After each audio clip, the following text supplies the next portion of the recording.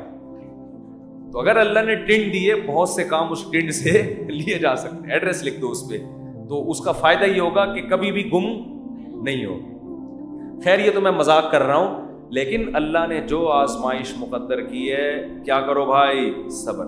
خواتین پریشان ہوتی ہیں، بچے مر جاتے ہیں بعض دفعہ بچپن میں. نبی نے کیا فرمایا؟ جس عورت کا بچپن میں بچہ مر گیا اور اس نے صبر کیا، میں اس کے لیے جنت کی ضمانت لیتا ہوں. بے صبرے لوگ اللہ کو پسند نہیں ہیں.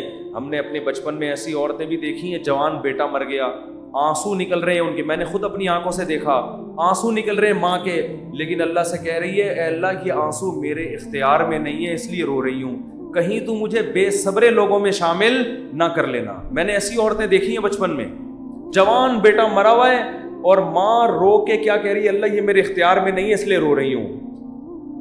دیکھو ایسی عورتیں ہوا کرتی تھی.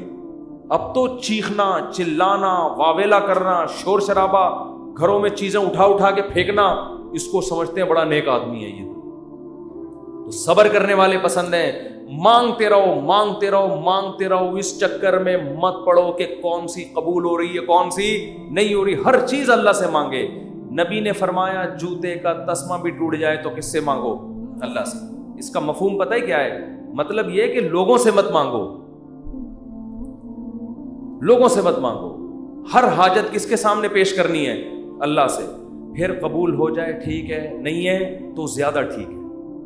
اور میں نے تو اپنی زندگی میں دیکھا ہے بھائی کہ انسان حقیقت میں اللہ سے گڑ گڑا کے مانگتا ہے نا، دعا قبول ہوتے ہوئے نظر آتی ہے اس کو. دیکھو دعا کی حیثیت کیا ہے کہ آپ نے اللہ کے دفتر میں اپنی فائل جمع کرا، تسلی ہو گئی، آپ کا کام اب ہو جائے گا، اب آپ ٹینشن نہ لیں. لوگ کہتے ہیں نا گورنمنٹ کے ادارے میں بھائی ہم نے فائل جمع کرا دی ہے، اب ہمارے بس میں جو تھا وہ ہو گیا، اب یہ پروسیس سے گزرے گی، جو بھی آپ کا پلاٹ آپ کے نام ہونا ہے، گاڑی آپ کے نام ہونی ہے، گھر پہ آپ کو میسج آ جائے گا. اب تمیز سے بیٹھ جاؤ، بار بار جا کے وہاں پوچھتے نہیں رہو فون کر کے سر میرا کام ہو گیا، سر میرا کام ہو گیا. بھائی فائل، پیشنٹ آپ ہاسپٹل میں، اچھے ہاسپٹل میں اگر آپ داخل کرا دیتے ہو، آپ کہتے ہو وہ بندہ سیو ہے، اب یہ ڈاکٹروں کے حوالے میں نے کر دیا، اب آپ تسلی سے.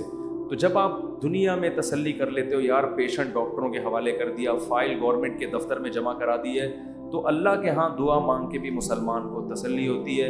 میں نے اپنا دکھڑا کس کے سامنے رکھ دیا ہے؟ اللہ کے. اب اس کی مرضی ہے، وہ کرے ٹھیک ہے، نہیں کرے تو بھی ٹھیک. اب میرے لیے جو فیصلہ ہوگا وہ بہتر ہوگا، لیکن اللہ آزماتا ہے. ایک حدیث بیان کر کے بس بیان کو ختم کرتا ہوں. نبی صلی اللہ علیہ وسلم نے ارشاد فرمایا کہ اللہ بندے کی دعا اس وقت تک قبول کرتے رہتے ہیں جب تک وہ دعائیں کر کر کے تھک کے یہ نہیں کہتا کہ میں دعا مانگتا ہوں مگر قبول نہیں ہوتی.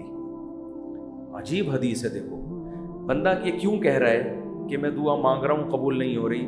اس لیے کہ اسے لگ رہا ہے نا کہ جو مانگ رہا ہوں وہ مل نہیں رہا، تبھی تو کہہ رہا ہے. لیکن نبی کہتے ہیں جب تک یہ الفاظ نہیں کہے تھے نا، اس سے پہلے ساری قبول ہو رہی تھی، ساری قبول ہو رہی تھی. جب یہ کہا تو اب اللہ قبول کرنا بند. اس سے صاف پتہ چل گیا کہ آپ کو جو لگتا ہے نا کہ قبول نہیں ہو رہی، وہ بھی حقیقت میں ہو رہی ہیں، وہ ہو رہی ہیں قبول. آپ یہ ہم بیوقوف ہیں جو ہم سمجھ رہے ہیں کہ نہیں ہو رہی. کس طرح سے ہو رہی ہیں یہ کس پہ چھوڑ دو؟ اللہ. تو اپنے گھروں میں دعاؤں کا معمول بنائیں. اگر اس رمضان میں ہم صرف دعا کرنا ہی سیکھ لیں تو میں سمجھتا ہوں کہ یہ رمضان ہمیں بہت کچھ دے کر جا رہا ہے. اور حضرت حکیم الامہ فرمایا کرتے تھے جن کو گناہوں کی عادت نہیں چھوٹ رہی نا، تو وہ بھی اللہ سے دعاؤں میں مانگ لیا کریں کہ اللہ مجھے یہ عادت چھڑوا دے. تعلق ختم نہ کریں اللہ سے، لنک ختم نہ. اللہ کو وہ لوگ پسند نہیں ہیں جو اللہ سے تعلق ختم کر دے. لنگڑا لولا تعلق ہو، گناہوں کے بعد توبہ والا تعلق رکھو، لیکن رکھو، تعلق ختم نہیں ہونا چاہیے. کیونکہ یاد رکھو جیسے ہم اکیلے پیدا ہوئے قبر میں بھی اکیلے ہی ہوں گے، اس وقت اللہ کے سوا کوئی بھی نہیں ہوگا. تو جس نے دنیا میں اللہ سے جتنی دوستی لگا لی قبر میں یہ دوستی کام آئے گی. اور جس نے دنیا میں اللہ سے لا نہیں لگائی, اللہ کو یاد نہیں رکھا, بیوی بچوں کے بکھیڑوں میں, دوستوں کے بکھیڑوں میں, رشتہ داروں کے بکھیڑوں میں پڑا رہا, پیسوں کے بکھیڑوں میں, تو قبر میں ان میں سے کوئی بھی کام نہیں آئے گا. قبر کی تنہائی اللہ کی یاد دور کرتی ہے. قرآن کی تلاوت, ذکر, اذکار, یہ قبر کی میں روشنی کا ذریعہ بنے گی. اور اگر اللہ سے دل میں وحشت ہے, نہ مانگنے کی عادت ڈالی, یہاں مانگو گے تو وہاں بھی قبول ہوگی. اور نبی صلی اللہ علیہ وسلم نے فرمایا کہ تنگی کی حالت ہو یا خوشی کی حالت ہو, دونوں حالتوں میں اللہ سے مانگنا ہے. پریشانیوں میں اللہ سب کو یاد آتا ہے, خوشیوں میں اللہ یاد آنا مشکل. جب پریشانی ہوتی ہے ابھی تو ہندو بھی اللہ سے دعائیں مانگ رہے ہیں. کورونا پھیلا ہوا ہے, وہ بھی آ کے مسلمانوں سے کہہ رہے ہیں اللہ سے مانگو. بھائی ہماری دادی اللہ مغفرت فرمائے بتایا کرتی تھی, اور بھی میں نے یہاں ایک بزرگ تھے ان سے بھی سنا, کہ جب ہندوستان میں قحط پڑتا تھا تو ہندو مسلمانوں سے آ کے کہتے تھے اللہ سے دعا مانگو یہ قحط دور ہو جائے. تو جب سخت مصیبت آتی ہے, میں نے ایک دفعہ جہاز میں سفر کر رہا تھا, تو کراچی سے ہم پتہ نہیں اسلام آباد یا لاہور, تو کیا ہوا ہے جہاز میں اکثر لبرل قسم کے لوگ بیٹھے ہوتے ہیں, اکثر, زیادہ تر نہیں, اکثر, جو اللہ کو ذرا کم ہی یاد کرتے ہیں, ذرا ماڈرن قسم کے لوگ ہوتے ہیں نا جہاز میں, پیسہ ہوتا ہے تو, ورنہ وہ ٹرین سے, نیک آدمی ہوتا تو ٹرین سے جا رہا ہوتا نا, یا بس سے جا رہا ہوتا بیچارہ, چھت پہ بیٹھ کے جا رہا ہوتا. پیسہ آتا ہے تو دین اکثر چلا جاتا. تو اکثر جہاز میں دیکھا ہے لبرل, ایئرپورٹ پہ ہی اسٹائل پتہ چل جاتا ہے. تو ہم جا رہے ہیں, ہمیں کراچی سے جہاز چلا ہے, راستے میں کہیں موسم خراب, تو ہلکے پھلکے 2-3 جھٹکے آئے جہاز کو. میں نے تو لیپ ٹاپ نکالا, وصیت کو اپڈیٹ کر دیا نا. ٹھیک ہے, تو میرے پاس ہر وقت وصیت نامہ رہتا ہے, کوئی بھی ایسی بات ہے کوئی لکھ, اپڈیٹ کیا یا کرنے کا ارادہ کیا, ابھی پوری بات مجھے یاد نہیں ہے, لیکن میں اکثر ایسا کر دیتا ہوں کہ جب کوئی ایسا خطرہ ہوتا ہے فون پہ بتا دیتا ہوں. جہاز میں تو فون کر نہیں سکتے. ایک دفعہ ہم مکہ سے مدینہ جا رہے تھے, عربی ڈرائیور تھا, اس نے جو بھگائی ہے گاڑی, ٹیکسی لی تھی کرائے پر, تو میں نے گھر باقاعدہ فون کر کے 2-3 وصیت نامے اسی وقت لکھوائے.